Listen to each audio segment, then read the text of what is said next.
دي بقى وصفة مظبوطة وما فيهاش ولا غلطة. استخدمت الجمبري الحجم المتوسط، غسلته ونضفته كويس وتبلته بملح وفلفل اسود وشوية من البابريكا وشوية من توابل السمك، وتبلته كويس وعملته ميكس كويس جدا مع بعض، وتأكدت ان كل الجمبري اتغلف كويس قوي بالتتبيلة.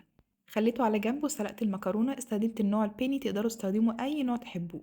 فوق على النار فيها مكعب زبدة كبير كده، وشوحت فيه بصلاية تكون متقطعة قطع صغيرة وتلات أربع فصوص من الثوم المفرومين أو يكونوا متقطعين قطع صغيرة، وشوحتهم كويس لغاية ما بقى لونهم ذهبي. بعد كده نزلت عليهم بالجمبري المتبل وقلبت كويس بقى الجمبري مع كل ده على النار كده لغاية لما خد اللون الحلو واستوى تماما. بعد كده شلته وخليته على جنب، وفي نفس الوقت حطيت مكعب زبدة كبير ولميت بيه بقى كل التوابل والبهاريز بتاعة الجمبري الخطيرة دي. نزلت عليهم بقى معلقتين كبار من الدقيق ودوبت الدقيق ده كويس لغاية ما داب تماما وخد اللون الجولد. دوبت في شوية مية مغلية مكعب من المرقة، لو عندكم شوربة كمان تستخدموها هتنفع جدا. قلبت بقى الدقيق مع المرقة دي كويس لغاية ما خدت قوام كده متوسط. بعد كده ضفت عليها الكريمة.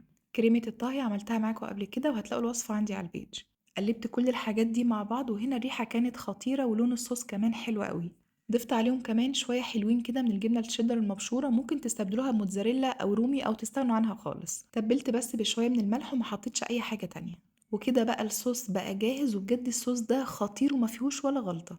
حطيت في الصوص ده بقى المكرونة اللي اتسلقت وكمان الجمبري اللي استوى، وميكس بقى لكل الحاجات دي مع بعض كويس، وخلوها على نار هادية بس لمدة دقيقتين مش أكتر من كده. كل حاجة تتجانس مع بعض كويس وتاخد من طعم بعض مع رشة حلوة كده من الجبنة البارميزان، ودي كمان اختيارية. اديتها كمان تقليبة وتتغرف بقى وهي سخنة والجبنة سايحة كده. متأكدة انها تعجبكم، بجد خطيرة يا جماعة. متنسوش تعملوا سيف للوصفة وتجربوها وتقولوا ايه رأيكم.